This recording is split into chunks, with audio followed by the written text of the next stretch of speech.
Auburn University. Thank you so much. I would like to begin by thanking the organizers of 3D-SIG as well as ISMB for giving me this opportunity to present my work. I am Debswapna from Auburn University, and today I'm going to talk about protein scoring. My talk entitled scoreD, Deep Discriminative Ensemble Classifiers for Protein Scoring, represents my first independent work. So first thing I would like to do is to introduce to you or remind you, for those of you who have seen this before, what protein scoring is. Protein scoring really is the problem of quantitating the accuracy of computationally predicted protein model. So when we have the experimental structure or the native, as we say it, available to us, this problem becomes somewhat simpler. All we have to do is compare the computational structure with the native, and then we have to quantitate in some way.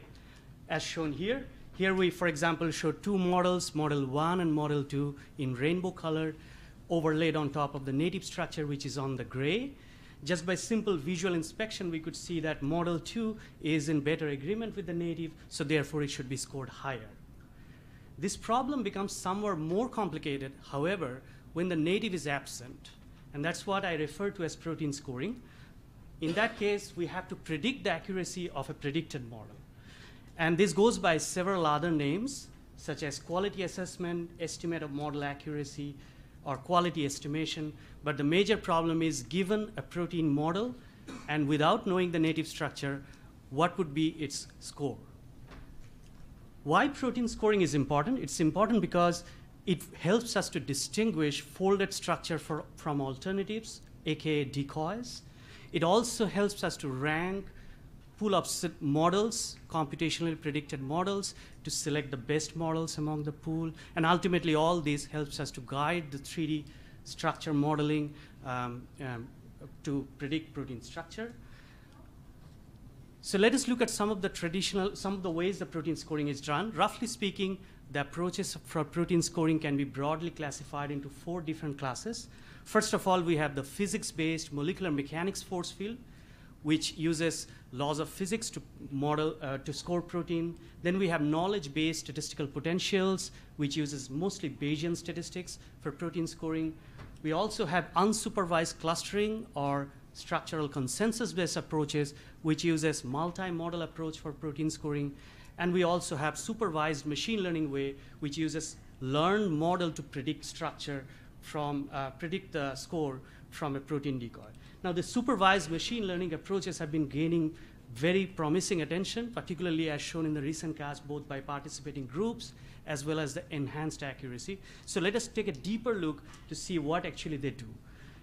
Basically, what they do is they learn a function which maps from the decoy features to some sort of a nativeness score. And this function is learned by observed structural data that we have at our disposal from protein data bank. There are several different machine learning paradigms that have been introduced, such as support vector machine, random forest. Very recently, deep learning has been successfully integrated in this domain. So we have approaches such as ProQ3D, DeepQA, which are state of the art in this domain. But basically, these methods use machine learning regression to predict a real valued accuracy score given a decoy. Now, obviously, in the decoy feature space, we have structural and chemical properties extracted from the protein structure. So what about the nativeness score? Well, let's look at one nativeness score, which is called global distance test. This is a very widely used structural superposition-based accuracy metric defined as here. So we have N1, N2, N3, and N4, which defines the number of aligned residue of a predicted model with below 1, 2, 4, and 8 Armstrong threshold with respect to the native structure. And L in the denominator is just the length of the protein, which is normalizing constant. And then consequently, GDTS lies between 0 and 1, with 1 being a perfect measure of accuracy. Now, just by looking at this score, we have this N1 to N4, which are basically threshold-based quantities. So therefore, this is based on, this is the principle of categorization. Therefore, classification should be a natural choice to model this. However, most of the existing approaches use regression paradigm to model this.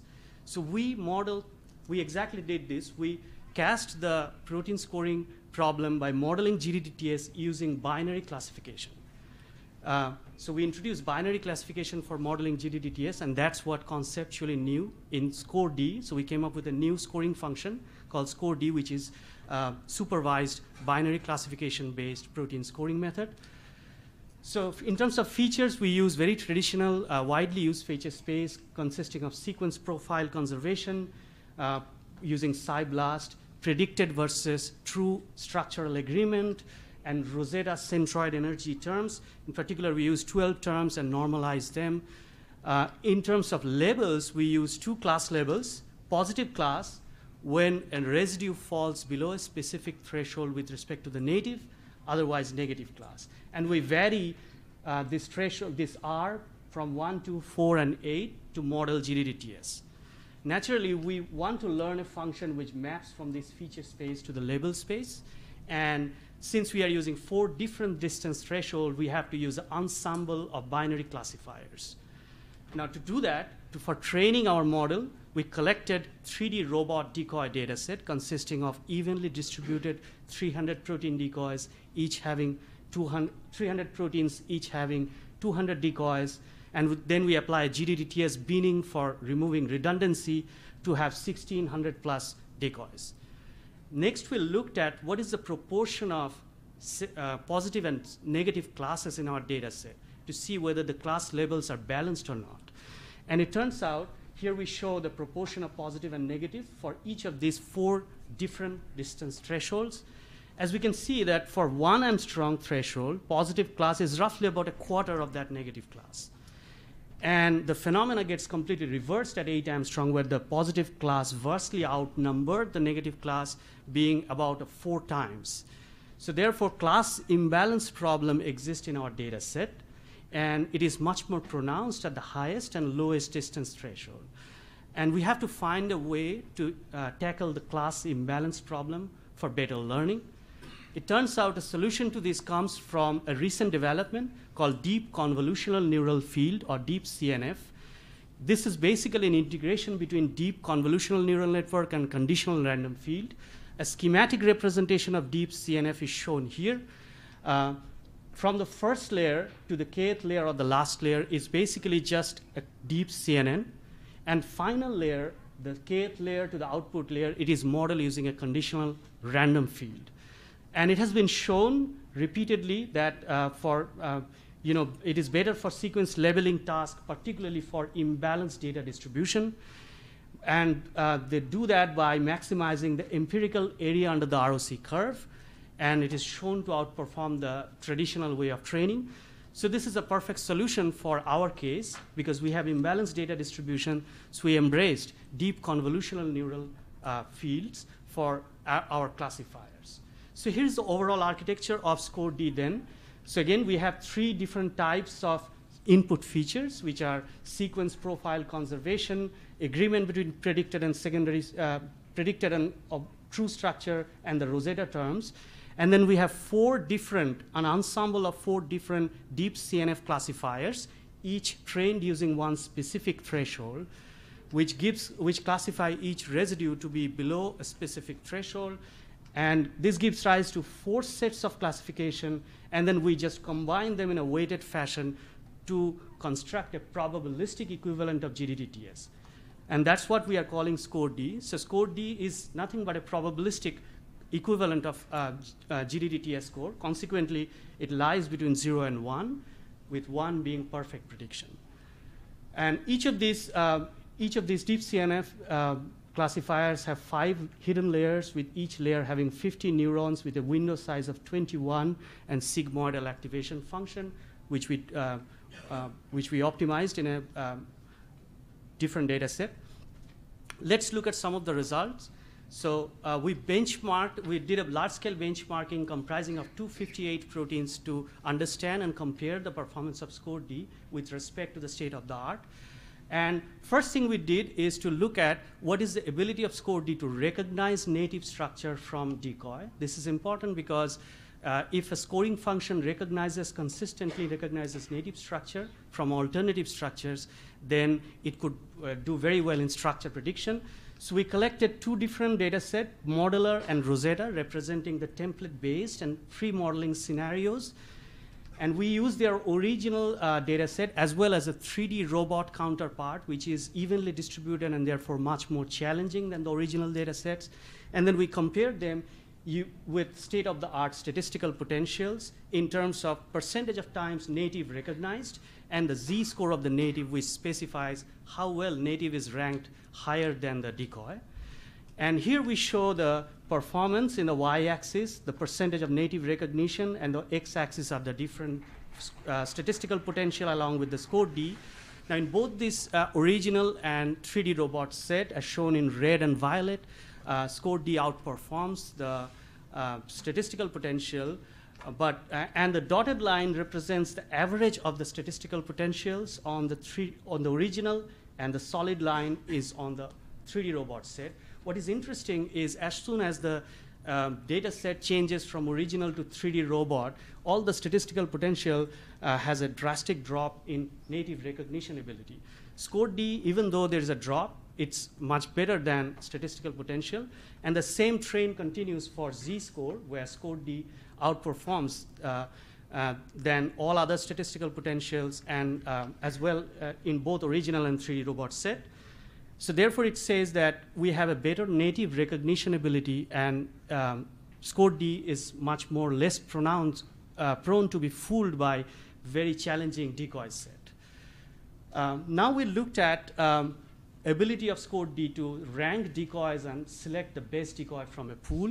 For this, we collected CASP 11, 12, and recent CAMEO data set, particularly 80 proteins from CASP 11, 40 proteins from CASP 12, and 60 from CAMEO.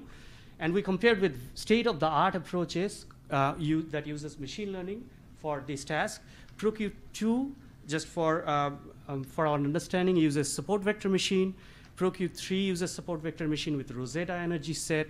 ProQ3D is a new introduction, which is the state-of-the-art, uses deep multi-layer perceptron. QProbe uses probabilistic criteria, and Deep QA uses deep belief networks. And then we looked at the correlation between the predicted score and the GDTHA score, excuse me. If the higher correlation means it can reproduce the true score very well. And we also looked at the loss, which means how well the scoring function can recognize the best in the pool. So lower loss is better. So first, let's look at the CASP 11 set.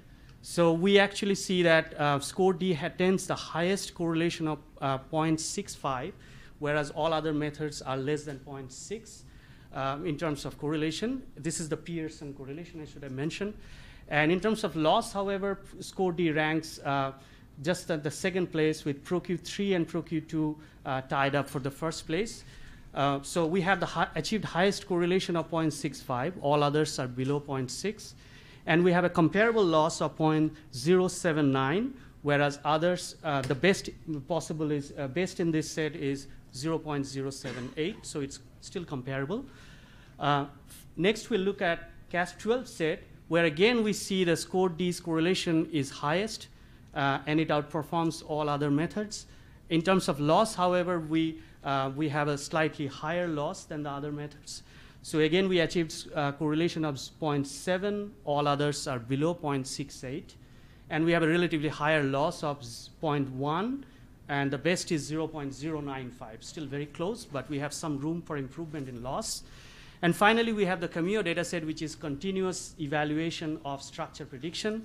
Again, we achieved the highest correlation of 0.9 in this set, outperforming all the state-of-the-art methods.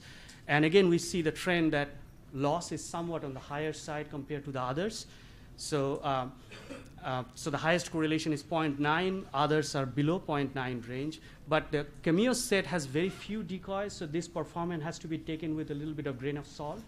But CASP 11 and 12 is very robust benchmarking data set. So to summarize, we pioneered binary classification for modeling and predicting GDT-TS score. But we introduced deep CNF ensemble classifiers and integrated them to form a probabilistic equivalent of GDT score, which is a very new direction in this field.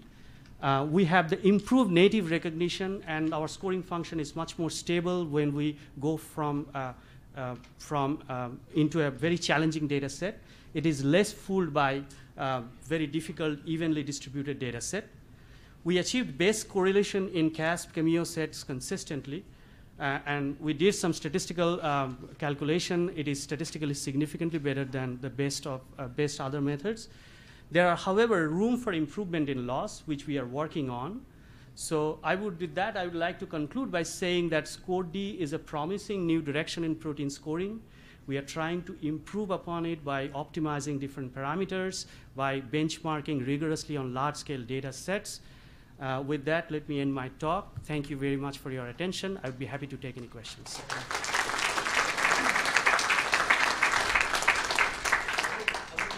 I would like to start with a comment and a question. The comment is that it would be interesting to use bootstrapping or other resampling methods to compare the different scoring competitors in scoreD with the GPS. Sure. And the question is, have you tried to look in a case-by-case fashion if there is some complementarity and therefore some opportunity to combine this score with others to make an overall better prediction? That's a very interesting question. If you mean by case-by-case basis specific types of proteins or specific fold classes, specific targets, we have not done that, but we are, as I said, we are doing large-scale benchmarking, and that would be interesting to investigate in that direction. Hi, nice talk.